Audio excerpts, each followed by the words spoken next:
drives us to Fairmont, and he puts us up in the Golden Nugget all day. Yeah, that's because he wanted us to have one night. Yeah, no, that's great.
Ladies and gentlemen, please turn your attention to the stage as Mary Brady, President and CEO of the Economic Club of Washington, D.C., provides welcoming remarks.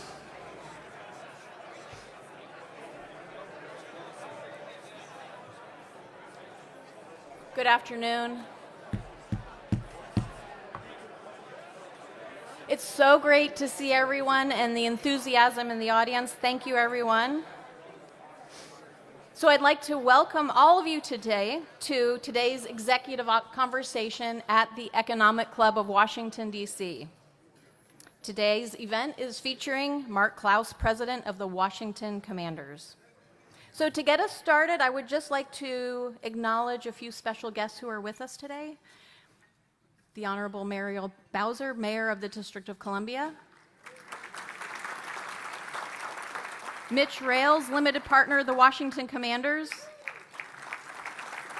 We also have with us Mark Ein, Limited Partner, Washington Commanders. Sheila Johnson, Founder and CEO, Salamander Collection and Vice Chair of Monumental Sports. I'd like to thank today's event sponsor, Clark Construction, Samir Bhargava. Samir, thank you. Just a few quick notes to let you know what's coming ahead. We have on June 16th the signature event with Vicki Hullab, President and CEO of Occidental. At the beginning of that program, we will also be presenting our 4th annual Arnie M. Sorensen Excellence in Leadership Award, so I hope to see you all there. Finally, on June 23rd, we have our Scholarship Awards ceremony. You're all welcome to come to that as well. More events to come, so looking forward to announcing those very soon. So I'd like to just take a few minutes to say we're very happy to have the mayor here today. She's now in her 3rd term. Mayor Bowser is investing in the future of the city by bringing the Commanders home to RFK. With plans to redevelop the campus with housing, parks and recreation, restaurants and retail. Since taking office, the mayor has been very supportive of the Economic Club and especially its scholarship program. And Mayor, for that, we're very grateful and we appreciate your continued engagement. So let me now invite the mayor to the podium to make brief remarks. Following the mayor's remarks, I'll invite our Economic Club board member, Amy Gilliland, President of GDIT, for additional remarks. Mayor?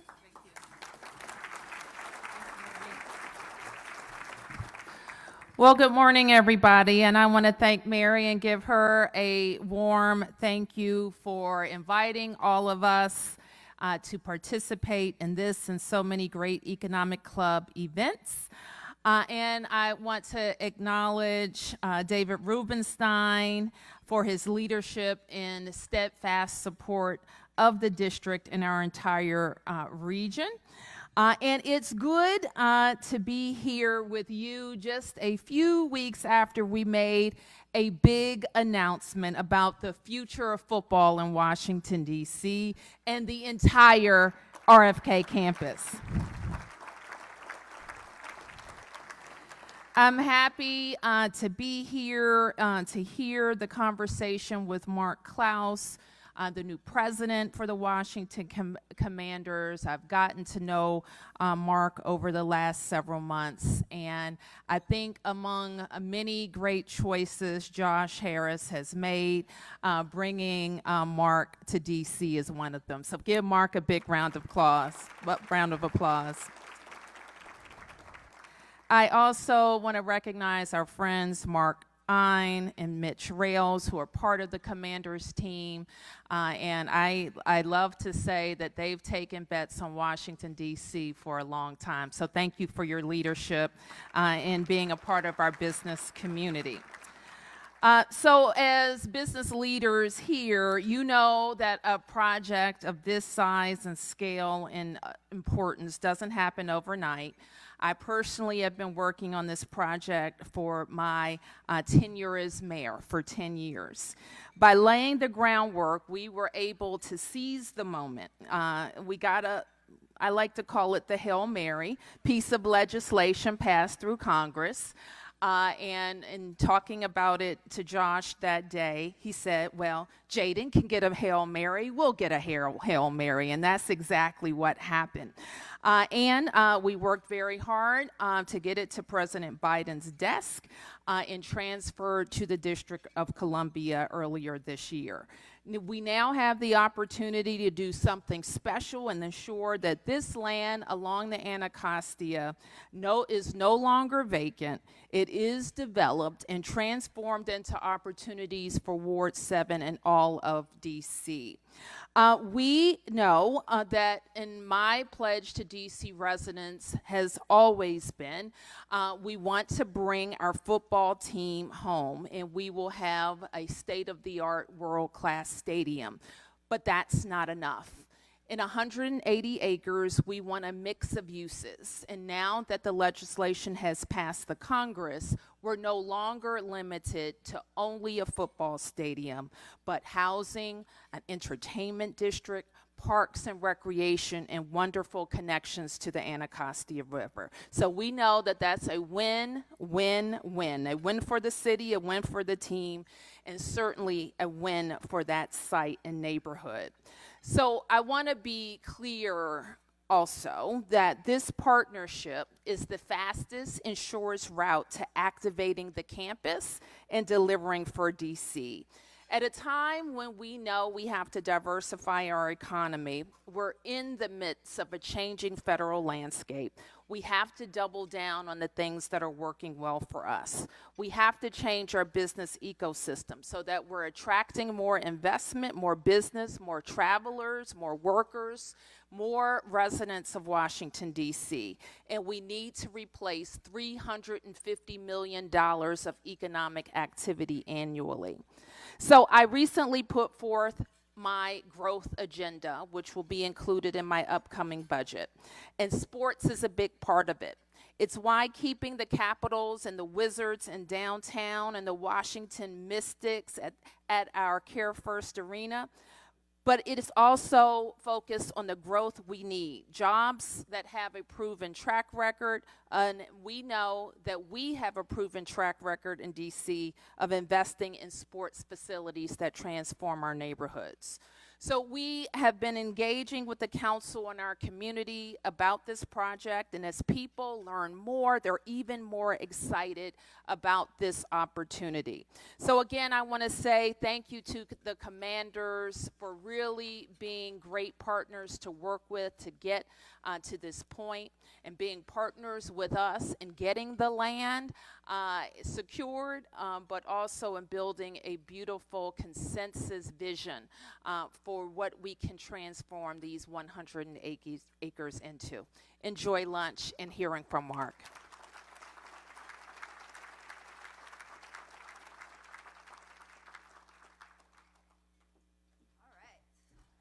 Thank you, Mayor Bowser, for your timely comments. The Economic Club of Washington continues to be at the forefront of the most important speakers of the day. Last week, you may have been here when David interviewed Jason Smith, chairman of the House Committee on Ways and Means, on the status of the budget reconciliation. Small thing going on in Congress right now. But today, we are pleased to feature Mark Clous, and I am here for it. President of the Washington Commanders, for an executive conversation. Mark will be interviewed by Economic Club Officer Larry DeRita, Head of Global Public Policy and President, Greater Washington, D.C. Bank of America. You know, Mark, I'm going to say I think Larry and I might have a different version of how the Army-Navy game might come out from yours, but other than that, we're on board. All right, let's do it. The Economic Club facilitates civic opportunities and engagement through our education programs, connecting the business community to our Rubenstein scholars. Larry DeRita is the chairman of the Education Committee, and this year we've had great success. On June 23rd, we will celebrate 50 Washington, D.C. public high school seniors as they are awarded David M. Rubenstein Economic Club of Washington scholarships. There's more information in today's event program, and we hope you can join us. The club's internship program for Rubenstein Scholars will take place from June to July, and I'd like to give a big thank you to our members hosting interns this summer. You can see all of the names on the screen, so great support. This year, we're adding the Go See Challenge, an activity where small groups of interns meet with club members at their offices. The challenge builds their time management, framework, teamwork, and communication skills, with members providing feedback after each visit. Thanks to the members who are participating in the challenge, and that list is also on the screen. So before I go, I just want to recognize my fellow Economic Club board members in attendance today: Gina Adams, Jane Adams, Samir Bargava, Richard Bynum, Monica DeWaldy, Larry DeRita, Phil DePicciotto, Nora Gardner, Tim McBride, and Tony Pierce. Now, I invite you to enjoy your lunch, and Larry will return shortly to interview Mark. Thanks, everyone.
Okay.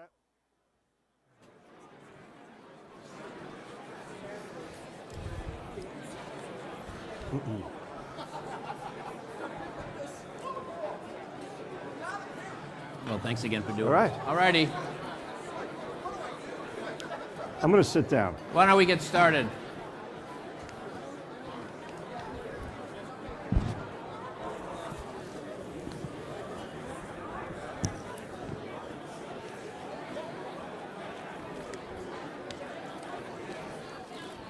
All righty. Thank you very much. Thanks very much for being here today. Thank you for coming. I'm Larry DeRita with Bank of America. Mark, thank you very much for being here. Great to be here. I want to particularly thank the mayor for gracing us with her presence and making those terrific remarks at the top. Mayor, thank you very much for being here today. I also want to say this is an only in Washington thing where you could have the chairman of the Ways and Means Committee one week and the football guy the next week, and I'm not really sure who had the biggest crowd. Well, I heard it was football, Yeah, but so I kind of think it's a. Who's we got a keeping big score? crowd. Oh yeah, we are. Amy, thank you very much for that introduction earlier. We do have I'm repping here. For Love it. Ohio State guy. Yep. You grew up. Yeah, I know. Mark grew up in Ohio. I grew up in Michigan. So this is my depth of devotion to the Commanders. I'm willing to wear an Ohio State jersey to talk to a guy from Ohio. That's right. And I went to Navy, and he went to West Point. But Mark, thank you very much. Whole nother problem. I do. Yeah, that's a whole nother story. I want to thank my Bank of America Merrill teammates who are here today. It so happens, and I don't see him here today because he was trying to get in here from somewhere else. The co-president of Merrill Lynch, was a roommate of Mark's at West Point. So I can talk all about him then. So. He told me some stuff about you too. So, we dreamed this up. Mark was at the Army-Navy game at Northwest Field last fall. Amy was right in trying to remind. I couldn't remember how that turned out. I don't either. Yeah, I don't remember. It was a blur for all of us. But we talked about that then. Why don't we get together once you're in place and come here and talk to the Economic Club? So thank you very much for doing that. Yep. I do kind of want to start though directly where I was touching on already, which is your background a little bit. Yep. And you did grow up in Cincinnati. There's a long path, I'm sure, from Cincinnati. We'll talk about some of that from Cincinnati to Washington Commanders president. But why don't you tell us a little bit about when you started out in Cincinnati? You were playing sports in Cincinnati high school. Yep. Grew up in Cincinnati and ended up at West Point. We'll get to all that. But tell us a little bit about your background. In high school. Yeah, it was a great. I have a lot of fond memories of growing up in Cincinnati. In fact, it was a neighborhood that was flanked by two plants. There was a Procter & Gamble plant and a General Electric plant. If you know Cincinnati, that's not an uncommon view there. And I literally grew up in the same house my entire life. I don't remember anybody moving into the neighborhood. I don't remember anybody moving out of the neighborhood. I affectionately referred to the fact that I had 7 families that were granted full privilege to discipline me at any time, and the rest of us as we ran around that neighborhood. I grew up, a family where it was really faith, family, school, and sports, and not always in that order, depending on what night of the week it might have been. But what sports did you play? I played everything, but basketball was my best sport growing up and playing in high school. And playing in Cincinnati, and I think as many of us do, you spend a lot of my time at that time focusing on the things that I did not have, and as life has unfolded, I couldn't have been more appreciative for those values and those experiences that came out of that growing up in Cincinnati, and having a family, friends, well-connected around all the time. It was great. Did you always know, I mean, you're in this shadow of this kind of really good second tier, but really good university in Ohio. Did you always think, I'm going to West Point, or was Ohio State, were you playing at a level that maybe you could have gone to? It's a true story. I believe I might be the only kid that ever came home and told mom and dad they were going to West Point. And true story, my parents were like, not Ohio State. I'm like, I'm not good enough to go to that. The reality is that what was important to me in high school, and I'd love to tell you that I had this like master plan drawn up in the bedroom in Cincinnati of where I'm going to go first and second. I'm going to be the CEO of this. I'm, going to be the president of Washington Commanders. No such luck. But I did have the foresight to know that wherever basketball was going to take me, I wanted to try to maximize the education. Yeah. And so the places that I looked at that basketball afforded me getting in the door of, West Point really stood out for me. So were you a recruit to West Oh, Point? I was a recruiter, Yeah, yeah. okay. Make no mistake, there's no chance I would have gotten into West Not Point on your academic. without Mitch, Mark, don't get concerned. The team's in good hands. But I had no... Yeah, good. We should have done this before the interview process. No chance of getting into West Point. I actually have had people over the years say, well, how do you feel about that? Like, you use sports to go somewhere that you might not have otherwise or would not otherwise have been qualified. And, my answer is always the same. I am proud of it.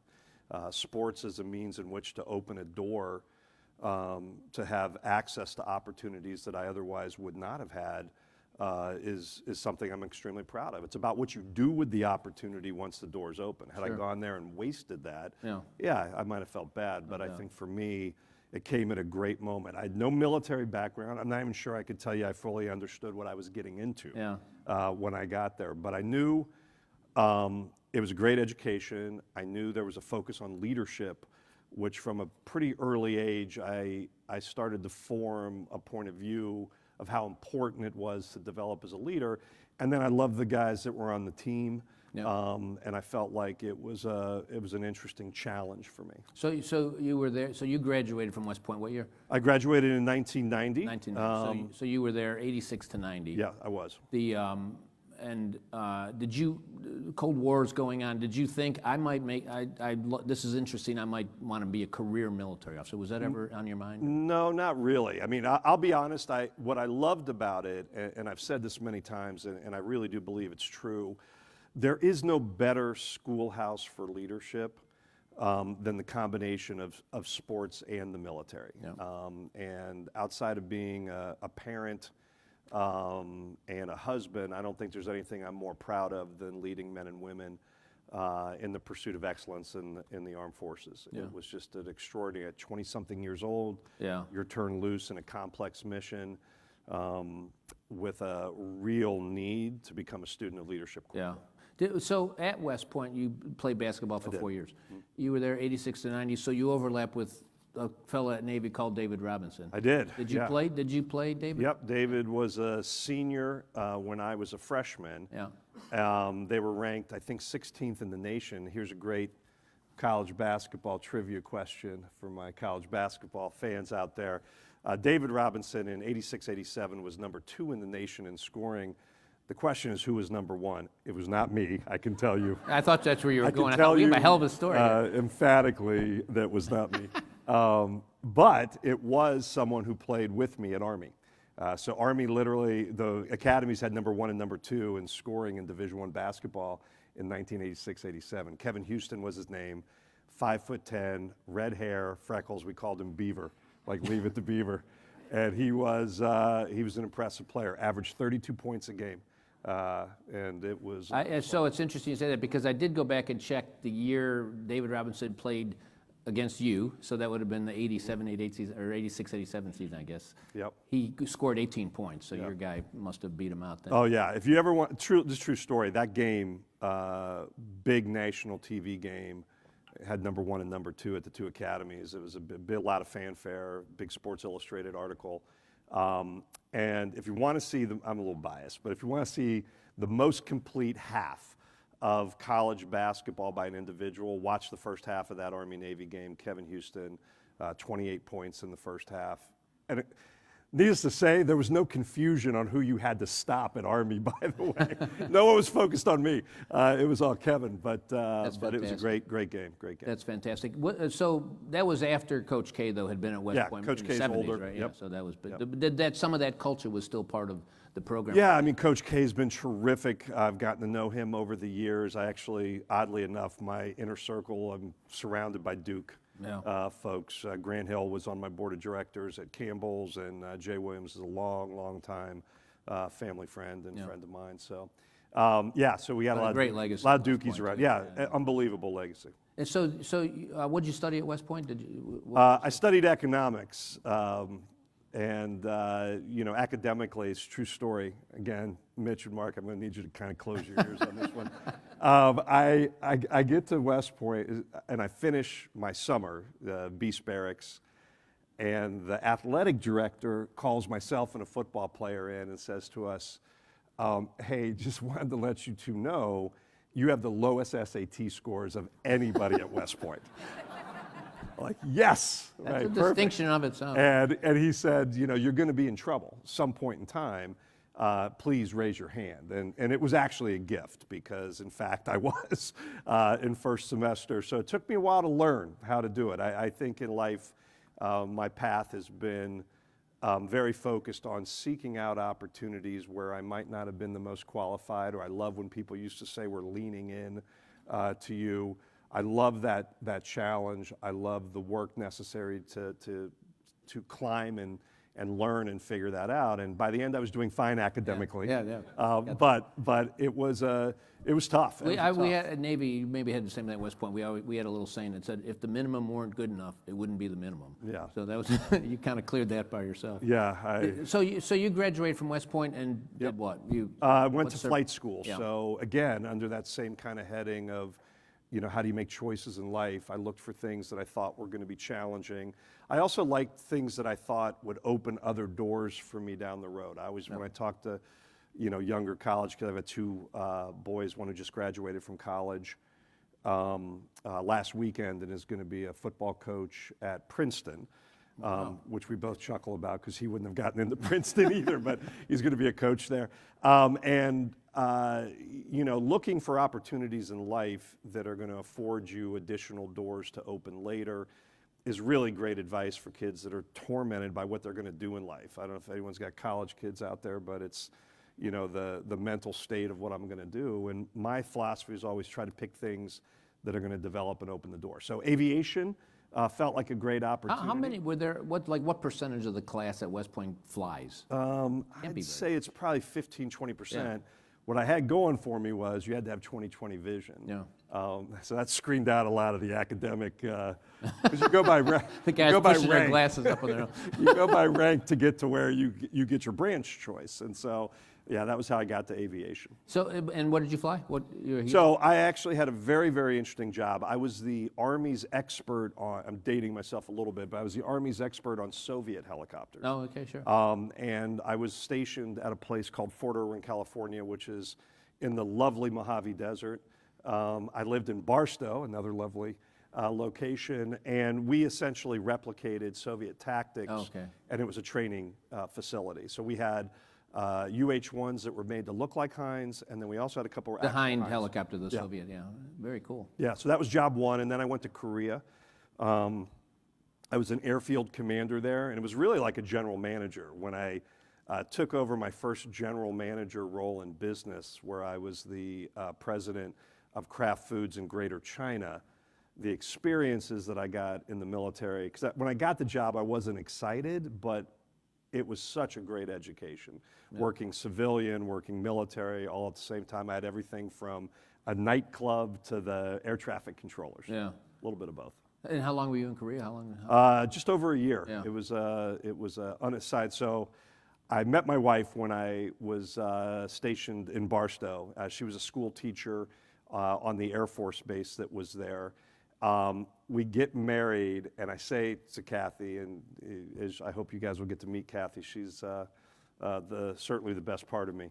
And I was like, look, I don't know where I'm going in the military, but we'll be together. We'll maybe go to Germany.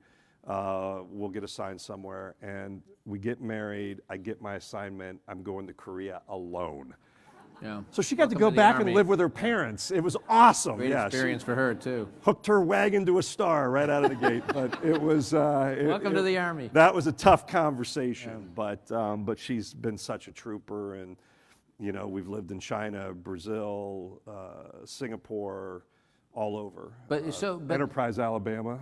That's the tougher expat assignment. So you got out when, in 95, 96? 96. 96. And I know now in most corporations and companies have great military outreach programs. Was that the case then? Yeah, so there was a particular program that focused on what was called JMO, Junior Military Officers. The idea was that you'd bring leadership project management from the military, and then Kraft Foods at the time, but there were several companies, Procter & Gamble did that as well, will teach you the business side. And I didn't have an MBA, but I saw this as a window that I could go through to get into a role that required an MBA. And so I took that opportunity. Again, no master plan. The fact of the matter was I was planning to do something more in government service, and a couple friends of mine were going to a headhunter conference in Pensacola, and I thought I'd go along and hang out, at the pool or something. Yeah. And they're like, "Why don't you just interview with a couple folks?" And I interviewed with Kraft, and that started the journey. I was like, "Well, if I don't love it, I can go do something else afterwards," and that was 35 years ago. Yeah, and obviously you ended up loving it. So, but were they training? So then you would pick a brand? I had a great group of folks around me that were ex-military officers that are part of this program. One of the things I loved was that you had a team environment. Where I could walk down the hallway and go, I have no idea what's going on, or, am I supposed to wear a tie to this, or what am I supposed to do? And you had friends and people that were coworkers that had been on the same path as you. Yeah. Did you? And so because you ended up fairly senior at Kraft, but did you pick a brand to focus on, or how did that work? No, I've actually worked on in my full time over 300 brands. I've counted them. And you move around. And so I started on log cabin syrup, and then I went to shake and bake. So I was clearly on the fast. I was on a fast track. Yeah, I was going to say that's not just Shake and everybody Bake- gets shake. Yeah, and so bake. shake and bake. If it would have been 1965 when I was in the chair, it was rocking. Yeah. But, I still remember the commercial. That's and I helped. That Yeah, shake sure. and bake. Yeah, thank you. Wonderful memories. Everyone loved it back in the 1960s. Not so much when I was there, but good. I learned a lot. I made my way through the cheese division. Did you get to the mac and cheese eventually? Yeah, wow, I did get that's to mac fantastic. and cheese. DiGiorno You pizza. were a hot runner. I've had everything from Sour Patch Kids to Cadbury chocolate to Oreo cookies. I ran globally for a lot of years. We launched it into over 50 countries. Works everywhere you go. It's Yeah. magic. Oreos. My favorite was sitting with the French team, with them telling me why an Oreo will never work in France. I don't have a great French accent to deliver it, but I said, let's give it a try. Sure enough, like 6 months later, #1 grocery brand for. So you ended up quite senior. You ran China for. I did. Kraft. So I was at a moment in my career where I was about to get promoted to vice president, which was a highly sought after kind of level. I don't know exactly why, but you imagined it to be. And instead of taking the promotion, I decided to take a lateral move to Singapore and start to work on the international side. My view was at that time that for Kraft and food companies in general, globalization was just starting to ramp up. And I felt like the experiences of being overseas and learning a global mindset on brands was going to be important. So I went to Singapore, was there a year, and the Greater China business collapsed. And right place, right time, but again, choose something that opens doors. I was there, and I got to step in my first role as running a unit. So I was Greater China. I had mainland Hong Kong, and Taiwan. Were you there during the Olympics? I was there right for the run-up to the Olympics. Okay. And that's a sore topic for me. Oh, okay. Let's go then. Yeah. What do you? So I had signed the Olympic Training Center as we were the official snack of the Chinese Olympic Training Center. And Yao Ming was our Oreo guy, and got to know Yao really well. He's great. I mean, he's just best sense of humor. I got a great picture of us shooting around at the training center. I look like a 6-year-old that's wandered in off the street. The man is huge, hand, jaw, everything. So we had tickets to everything. Like I mean, I was like gold medal game for basketball. I had swimming. Michael Phelps was swimming. Yeah. Literally 2 weeks before the Olympics started, there was a complete meltdown in the Brazil business, a compliance issue, like really, sticky stuff. And the phone rang and said, "You got to go now." Oh, too bad. And so my friends enjoyed throughout that Olympics calling Your finals, me yeah, right. and going, "Hey, guess where I am?" I could reach out and touch Michael Phelps right now." I'm like, "I'd prefer you not to do that," but yeah, thanks. So I missed the Olympics, but it was an extraordinary time to be there. I was in Beijing actually, and the build up to the Olympics was fairly amazing to watch. Yeah. How a country mobilized, and wherever you may stand on China, but their ability to bring to bear the work needed to accomplish goals was pretty astounding. Yeah, no doubt. What was your team? How big was the craft? It was about $1 billion business there. Wow. We had probably 500 people. Yeah, that's impressive. But so Brazil after that? Brazil, much larger business. Yeah. We had the largest chocolate business in Brazil. It's a very, very chocolate-like oriented country. Literally, people buy Easter eggs. They're the size of footballs on terms at a Carrefour or a grocery store. You go in 90 days, same as cash, to buy chocolate. And it's extraordinary business. And so I was there for almost 3 years, and another just great culture, great experience. It's continuing in food products, continuing in consumer products. You end up as CEO of Campbell Soup. Yeah, so I climbed between, a few different roles. We spun, for those that know Mondelez. Essentially what we did was, first, part of a hostile takeover of Cadbury, one of the few that ever happens in food. Most of us are happy-go-lucky food people, but that was an interesting one. Warren Buffett was a major shareholder of Kraft and did not like it. I've had the pleasure of working for some amazing CEOs, Irene Rosenfeld, watching her navigate that, unbelievable, but absolutely the right thing to do.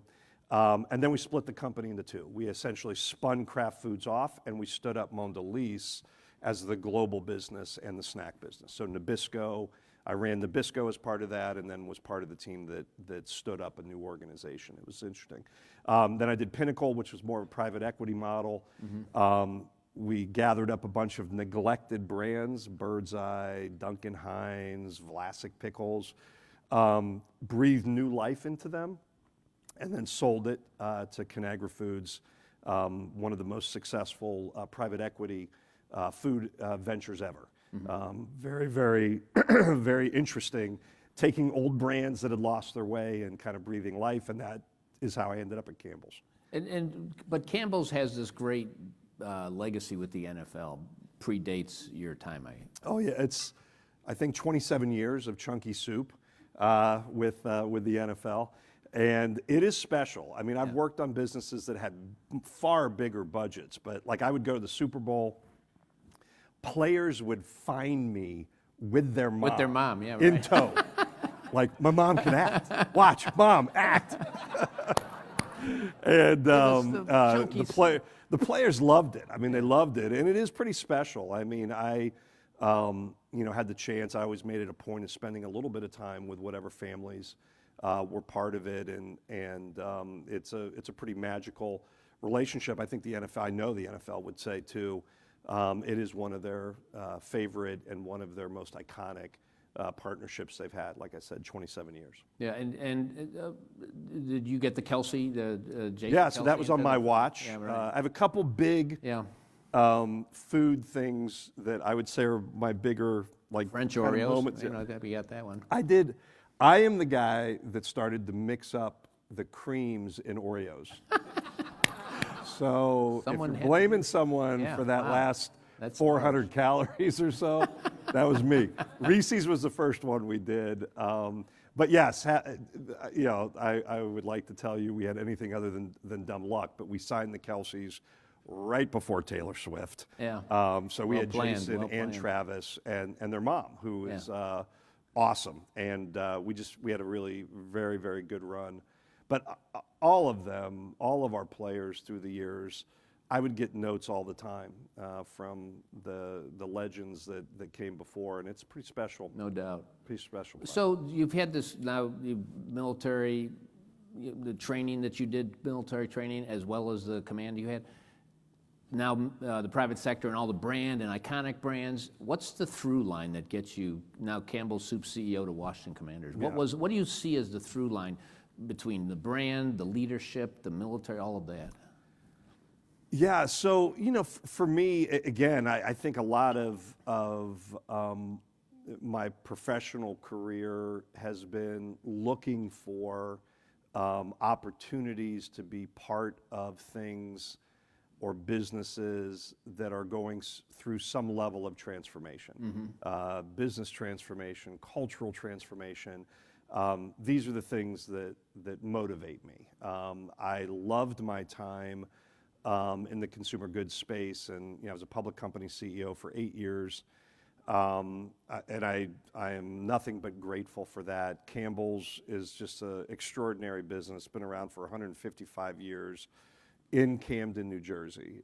I like to brag about this because I had literally, long before I ever got there, but it is truly the blueprint for government, community, and corporation working together to truly solve systemic problems. And that, to me, at this stage of life is really what it's all about. And so when I thought about what would be this next chapter and what was I really excited about, I was looking for all the things that I love, but I really wanted it to be in sports. And I was lucky enough to be friends with Tad Brown, who's the president of the Harris Blitzer Sports Group. I've gotten to meet Josh several times, and when this role opened up, I said, "What do you think?" And the early conversations were pretty interesting because clearly I'm not walking in with a resume deep in sports teams.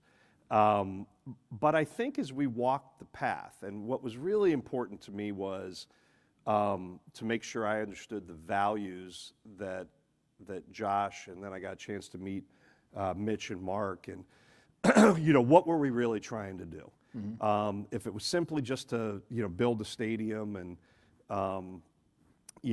drive some sponsor revenue, and honestly I wouldn't have been interested. But the vision that Josh and the rest of the ownership group had was really to try to do something much more than that. Certainly transforming a business that, again, not unlike many businesses I've worked on, had wandered a bit off the path.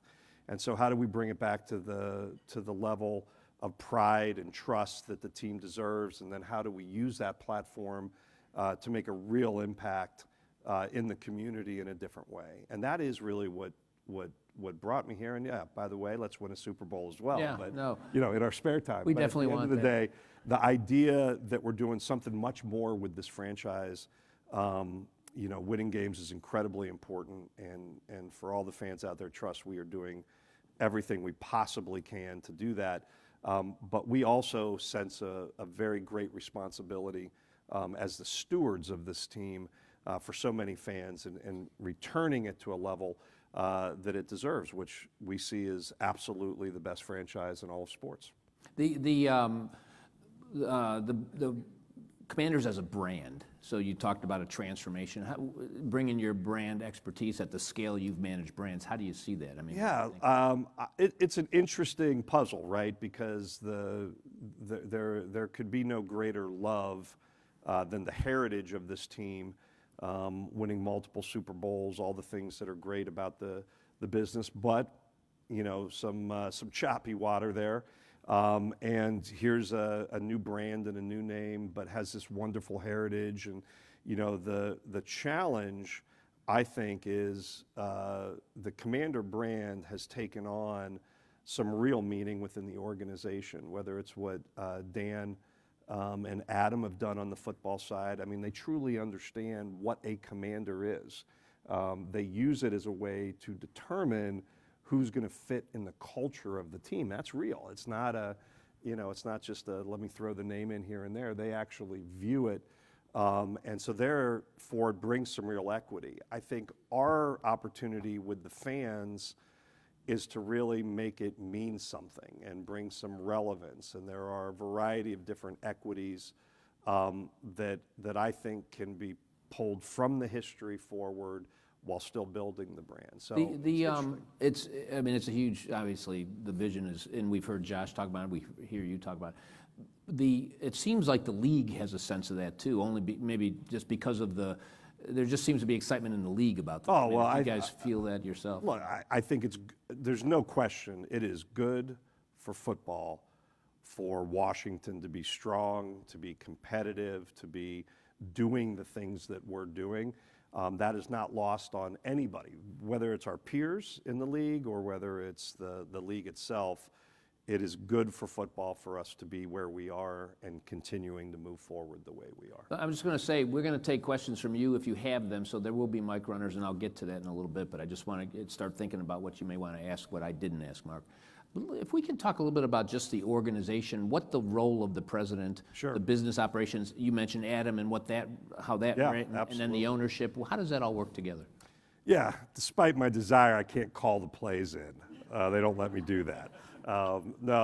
It's very, very clear, and could not have more confidence. And quite frankly, along with meeting the owners, I had the opportunity to spend some time with Adam before I joined, and it struck me that relationship, although very different responsibilities, the more we are able to work together as a team, the better. So Adam and DQ have football well in hand. Yeah. I have all the confidence in the world. My function is really to then build the rest of the business, and that both supports and amplifies the football, but also does the things that we aspire to do, whether that's in the community, whether that's building a new stadium, and how we build the business. I do think this may not be a surprise to everyone, but it is to some. The world of sports, and I believe this for a long time, that there is a real opportunity to bring a more commercial-centric, professional management, sports kind of business intersection. And there's certainly great examples out there that are doing that, but I think there's a new day coming where the demands on franchises are going to be asked to do more commercially, to do more economically, and therefore building processes, bringing professional folks in that can help drive the business, whether it's marketing, whether it's finance, however you want to look at it. And I think ownership groups that are looking more and more like the groups that we have at the Commanders. I mean, these are serious business folks that yes, may have purpose beyond just the economic, but have a certain standard that's going to be expected. And what I hope to be able to accomplish with the Commanders is really to create that blueprint or that playbook for what the future of this intersection between sports and commercial enterprise management. We had heard the mayor's vision and have heard it now for the complex. How much of that is a factor in terms of how you think about the future of this brand per se? And the business that you just talked about. Yeah, I mean, the first thing I just would say is that having an opportunity to hit the ground in the district and spend time with the mayor and the mayor's team, I've been part of hundreds, I guess, negotiations and partnerships, and I've just been incredibly impressed with that team. I'm not just saying that because we're here. But it is a great team. I know Beverly, I saw Beverly in here. Where's Beverly? So, getting to know Beverly, getting to know Sarosh, getting to know Nina, the members of the mayor's team. I can tell you the reason that the power feels so strong together is because we are very aligned in the vision. And this is about much more than just simply building a stadium. Right. This is an opportunity to take 180 acres that should be the crown jewel of the district and turn it into both an economic and community engine that is going to be absolutely part of the roadmap for the future. And I think we've got work to do, of course, but I think that aligned vision and the aligned values are what's making this such an effective collaboration. If you could kind of do the micro look, what's a fan experience going to be like when you're at that? And then the macro look, what's the city experience going to be with that complex? Yeah, I think the fan experience. We were very lucky to have a couple different municipalities are really excited about us as a franchise. We are incredibly grateful to the state of Maryland and the governor and the leadership there. They've been such tremendous partners for us for where we are today, and another great team that we had a chance to work with. But I think, in our heart of heart, the spiritual home of the Commanders, we believe, is at RFK. And I think the vision is this amazing opportunity to bring that heritage that I talked about, but also with that look to the future. This is about, pulling forward things that we loved about that, the walk to the stadium. I've heard Josh talk about it many, many times, and living into that, but in a contemporary, relevant way that feels like you are at the absolutely premier facility in all of sports, and that's the goal, with a view that looks up the mall and that is iconic, but yet fierce, and that's what we're building. I get Mitch and Mark and Josh are like, you got to make the stands shake. I'm like, yeah, that's a big know, part of it. structurally. Yeah, we definitely got to have that. You got to make them shake, Mark. They got to shake. I'm like, well, I'll stand behind your chair and shake it. But no,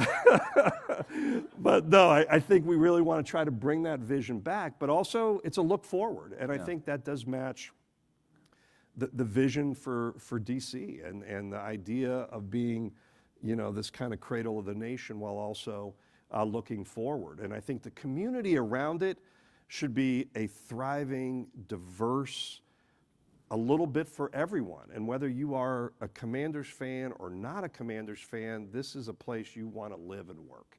And I think we have the ability in this footprint to accomplish just that. Yeah. And through a lot of arm wrestling, there is a roof on the stadium, and I think that's going to enable us to bring 30 to 40 world-class events. I mean, we will be the only roofed facility of this side in the Mid-Atlantic, and so whether that's Taylor Swift or the Final Four or any WWE wrestling fans out there, WrestleMania could come, but we are going to be able to host everything that's in the city on a national stage, and because of that roof, it gives us a chance to actually create a pipeline of jobs and development. So one of the things that I've done in a lot of building and manufacturing facilities, built the largest bakery in the world, was the development and training of folks to be able to work in the construction of the stadium, and then translating that development so that they can actually go to work in the stadium, right? Not unlike a plant where we would train folks to construct and then end up working in the lines. There's a pipeline here of real jobs that can be created, and thus then start to create this economic engine, which would be housing, grocery store services, transportation, all the things that are great. And the good news is we're starting from a site that actually had a stadium. So a lot of the infrastructure thinking was contemplated in the original RFK. We're just going to enhance that and build off of it. You mentioned what you did at Campbell's with Camden.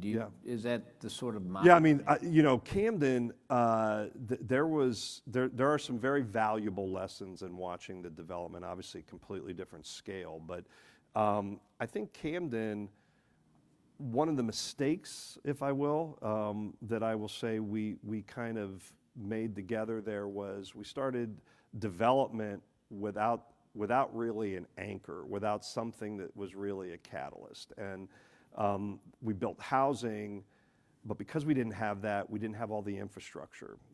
And you didn't have things like grocery stores. And so now you're in this position where they're trying to figure out, okay, how do I back into that? And they will. Trust me, Vic Karstafen, who's the mayor of Camden, just an amazing leader. Mick Bakehausen, who replaced me at Campbell's, terrific leader. They're going to continue to work together to get that sorted. But I think here we have a real chance to create the vision for the community and really incorporate that thinking up front to make sure that as we develop this, that we're creating exactly what we envision and what the city deserves. No doubt. I don't know if I can't see well. Do we have any questions from our colleagues outside in the audience? Mark Ein, why not? Here comes your postgraduate exam. No.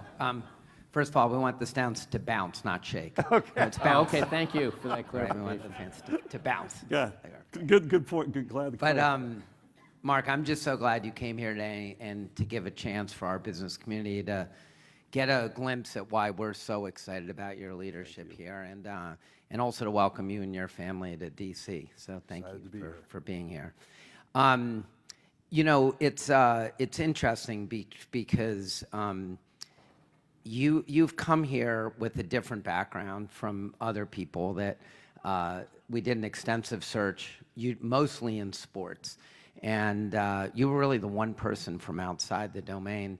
And all your talking about your SATs and whatever, you are the quickest study I think any of us have ever seen, and bring this really high level of IQ and EQ that's really extraordinary. And I'd love your thoughts, because we all deal with this in our businesses, about bringing people who have domain experience as leaders, or bring people who are just leaders who don't bring it, and how you think about that, and how you've been such a quick study. Have you come into something that you didn't have the real domain experience, and hit the ground running and been so successful so quickly?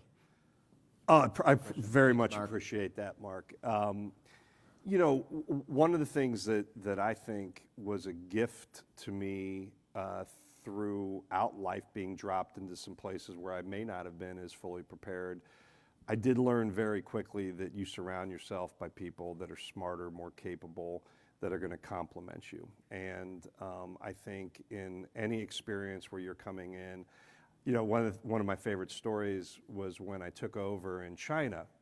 I remember I was doing my first town hall. It's 400 people. We had just gone through a systems transition in the company, and the woman that had led it, I had her stand up, and I was like gushing about how great she was, and with every compliment, I watched her recess further and further, and I'm like, do I have the wrong person? What am I doing? So I get done, and an individual that had been in China for a long time was my head of HR, and he came up to me and he goes, Mark, you can't do that. In China, it's all about the group and the team. You don't single people out. And although you may not see the relevance in this moment, it was humbling, but it was incredibly insightful. Yeah. And so what it told me is you need to put people around you that will help you navigate worlds where you're not as familiar. And use that then to quickly get to a clarity of destination, to know what needs to be possible to succeed in our journey. So as you and Mitch both know, we've spent the last 90 days going through a strategic planning process to really create a destination for the business for the commanders. What that does is that enables you then to say, okay, well, what will need to be true to achieve that? And that allows us to figure out who do we need to bring in and what skill set. And that skill set may be best suited coming from sports, but there may be some things that are best suited coming from other places. And at the end of the day, I want great leaders. I want great athletes that are going to be able to adapt and learn. You know, I want great commanders to come in and work on the business side as well. Thanks, Mark. Other questions from the colleagues out here? I have a couple more of my own. Why don't I ask you, so you came in, I would say, well done, since you came in February, got the stadium, you went to the NFC Championship, all the things. Is Coincidental? Yeah, I don't know. well done. Yes, coincidental, by the way. But so how do you build? In other words, do you think you don't want to say success is too fast because you want it whenever you can get it? But are you a little? How do you think about that now? What do you do to deliver on that? I'm a big fan of the concept of fixing roofs on sunny days, right? Yeah. So let's foot to the gas and really drive and get all of the things in place. Use it to attract talent, right? Use it to continue to build stronger relationships in the community with many of the business leaders that are in this room. And you know, certainly our goal is single-minded in nature, that we're going to win football games and we're going to be competing to win championships year in and year out. But we also need to make sure that we are the most trusted, the most respected, that you can be proud to be a partner of the Commanders, and we know that we've got work to do, and you know, we're doing it, and we're going to make sure that beyond the football, we're always going to be doing things the right way, and so that, you know, if you're partnering with us or that you're working with us, you can trust us to be the best, you know, possible partner in sunny days and in rainy days. You talked about how the coaches, Dan and the others, have a view, what's a commander. How much of that, there's always been a great legacy in Washington with the military. Yeah. You've got your own military background. I thought, my last rank in the Navy was lieutenant commander, so I thought when you guys named them the commanders, it was perfect. But what's the military tie that you feel opportunity going forward? Yeah, I mean, despite the Navy. Yeah, no, linkages, no, look, I will tell you, it's true. Like when I was in the military, we didn't have nearly the entertainment options that our soldiers do today. You know, we watched Armed Forces Network, and when Armed Forces Network had a football game, it was the Washington Redskins. That's who it was. It was Washington, and it was usually us or the Cowboys, and but when you thought about the military team, it was Washington. Yeah. And why not? We are in a city where there are so many tremendous ties to the military, and you know, it's an opportunity, I think, to be utilized as part of the equity that we develop. And you know, when I think of commander, you know, we talk about this sometimes. You know, anybody can be a warrior, right? Anyone can be a soldier. Anybody can be a warrior. But you've got to be a leader of warriors to be a commander. Okay. And that, I think, is something that is an opportunity for us to kind of step into over time. Yeah, exciting. The schedule this year, it's clear, like we talked about, the NFL sees something special in the Commanders because you have 8, I think, premier games, no 1 o'clock games in October, November.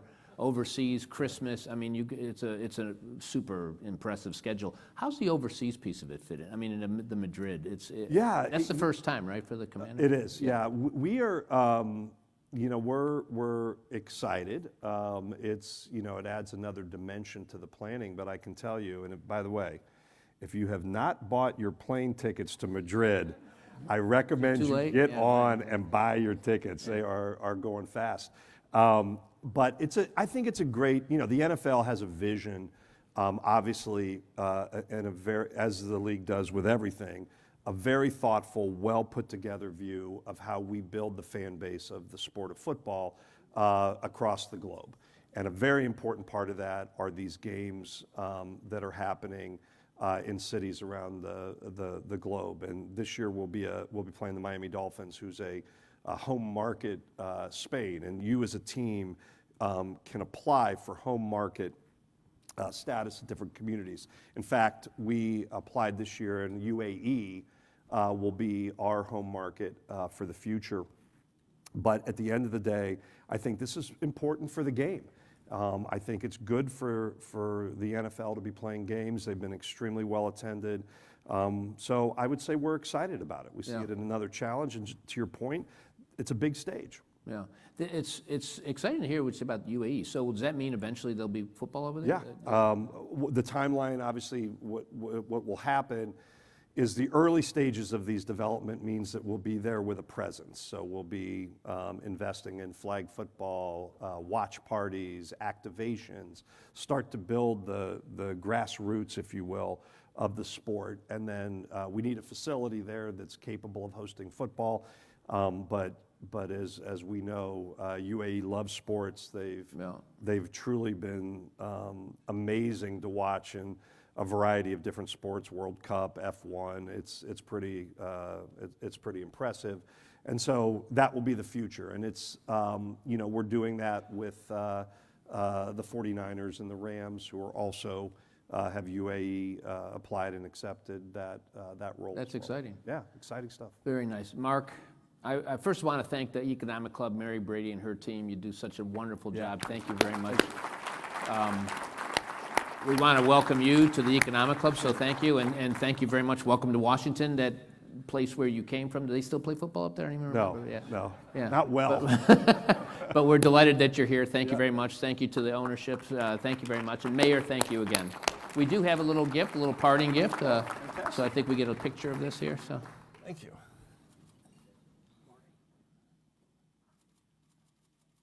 thank you. That's all yours. Thank you very much.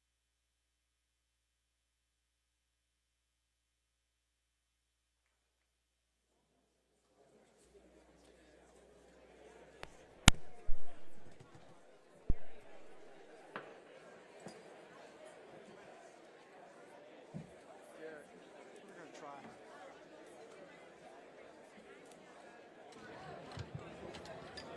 Worst you could say is no.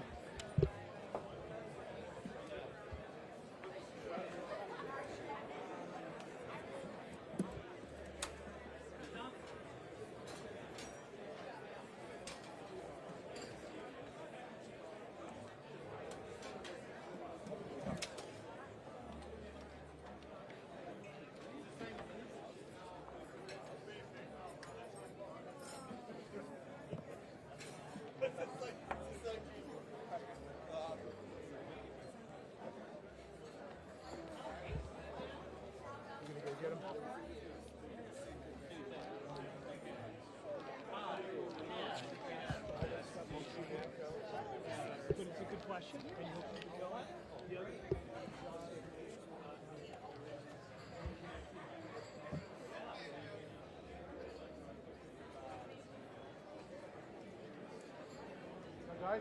Sorry, our class won't have any time for questions, so he's heading out shortly. So apologies.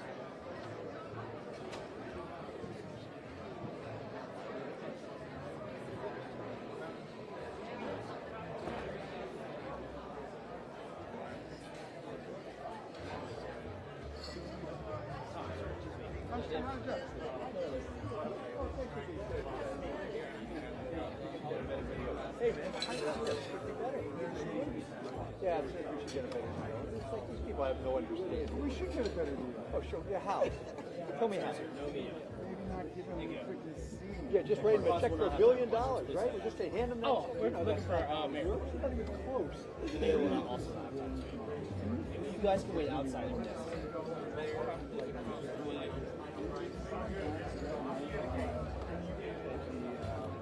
Yeah, right. I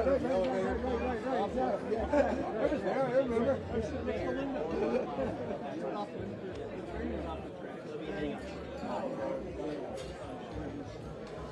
Remembering how baseball got done.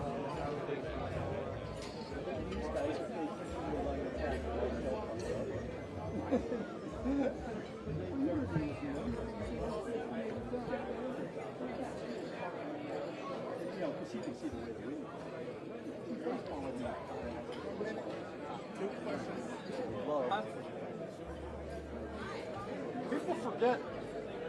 Nationals didn't have an owner. Yeah, when they signed him for Major League Baseball. Remember that? You were the owner. Yeah. Well, the city was the owner. And MLB. Oh, Bud Selig was the owner. Yeah, and they didn't want to come. They wanted to go to the business. And that deal collapsed out there. That's the only reason. And we had a stadium. Nobody else had a stadium.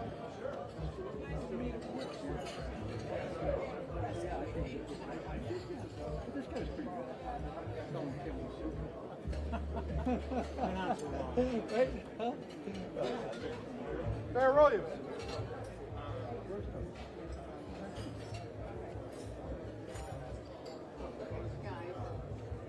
Trying to meet with the Economic Club members right now, and he's not really. Bear Williams, come on over. Bear Williams, come on over.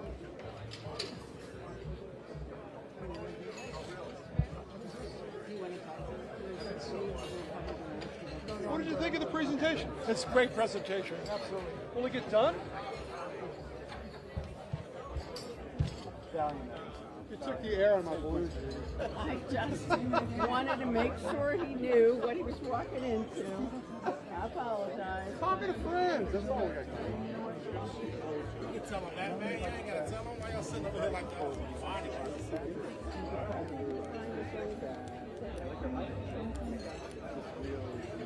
Jay told you all, though, that he's not wanting to take questions. And you shouldn't ask the press to come. You shouldn't invite the press. It should be closed press. You don't want the press to act like the press. You shouldn't invite the press. We invited the press to cover the event. That's what we're doing. That's what we're doing. We ask questions when they come in. You don't want the press to ask questions. You should not invite the press. Just a thought. The Economic Club does not have control over the press. You don't have control over the press, don't you? Try as you want.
Hey, fellas, can we move about a foot this way, closer to the stage a little bit so we can all...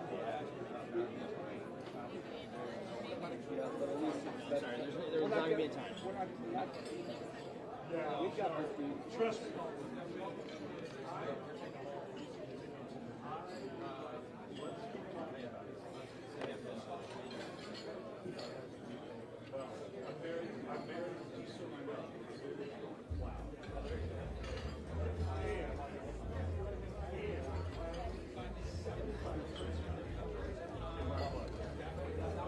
Getting a big Ocean's 11 vibe off of the music right now.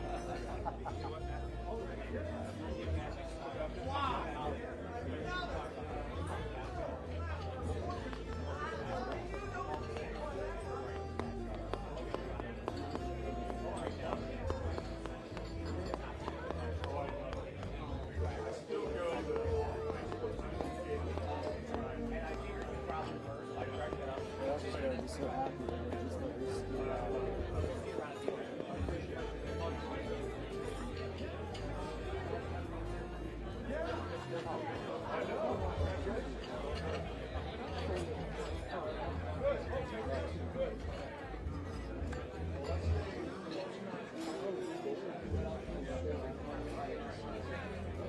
Mr. Clous.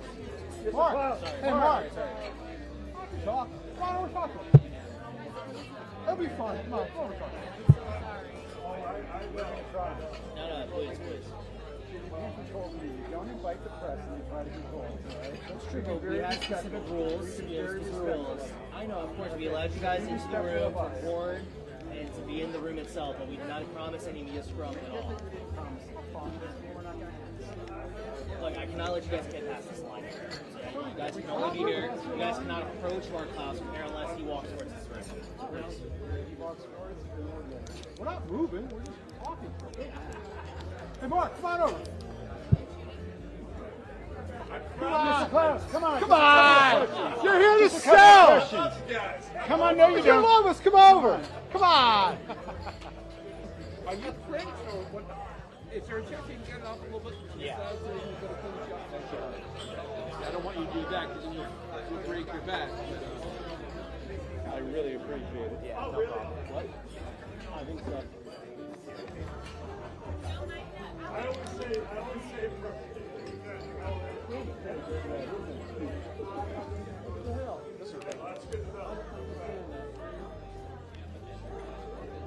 Definitely ready. What the hell? I mean, we're better. Yeah. They miss it for him.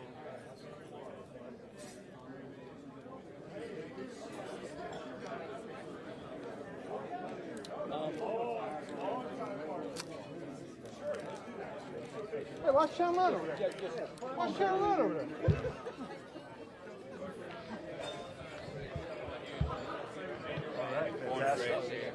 How'd you think it went? I thought it was great. Always, it's a good day when I get to talk about the Washington Commanders. I mean, do you feel the momentum, enthusiasm that's going on right now, or is it? The last couple of weeks seems like there's a page that's been turned. I think there's a lot of work still to do, but building off the momentum of our football team and the great job that Adam and Dan have done, and Josh's commitment to making sure that we're doing everything we can. It's been a pretty good couple weeks. All right, guys. Are you open to extending the deadline past July 15th? Chairman has said he can't make that deadline. I'm not doing any stadium conversation, but it's good to see everybody. Okay. Hey, we'll set up some time. I do want to spend more time with you guys for sure. When will you do that? Because we've been asking. Yeah, okay. Let's make sure. Come on, guys. What is this? Let's say next couple of weeks. All right?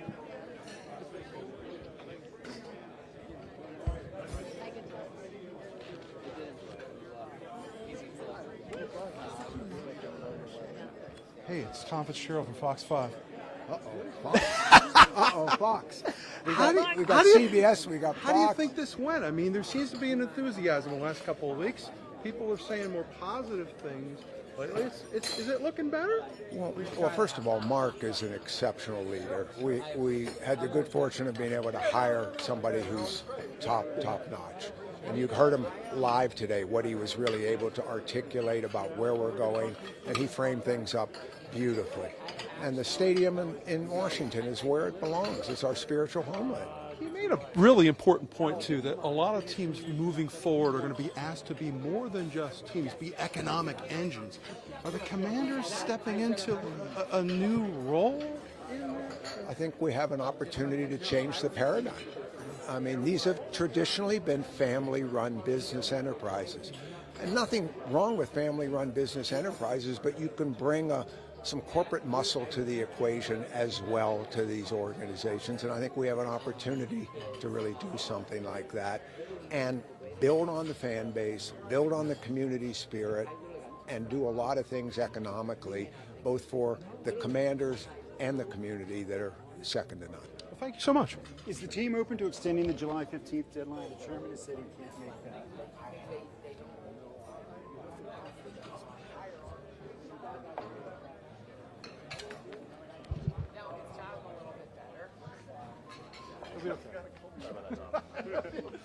Hey, Mark. No, for sure. All right, but let's talk tennis, and there's a lot going on. All right, yeah. We gotta get these guys. Oh, I gotta talk tomorrow. No, I said I'm not talking about it. Okay, all right. I'll talk to you later. We're good. We're good. Oh, we're good. You're first. question got a little I think you handled that. But thing is, Oh, the guy with the white shirt.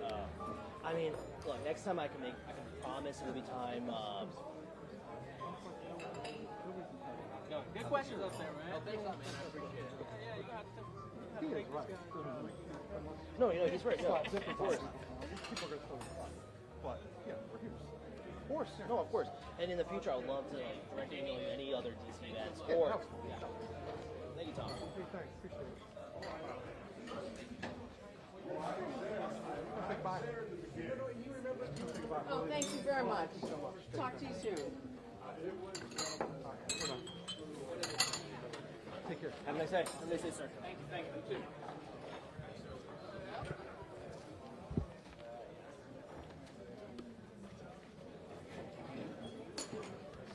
There you go. Fuck these people, man. It's always the same thing. I know.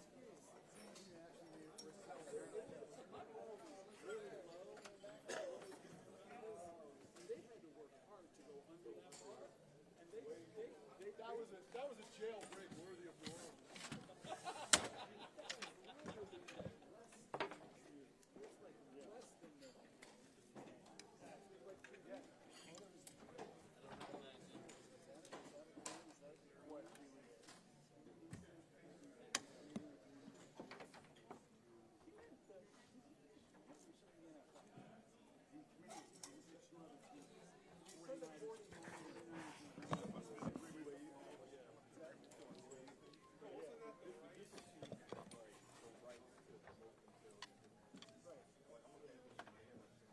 Yeah, no, every team has been given, like the Giants got Germany.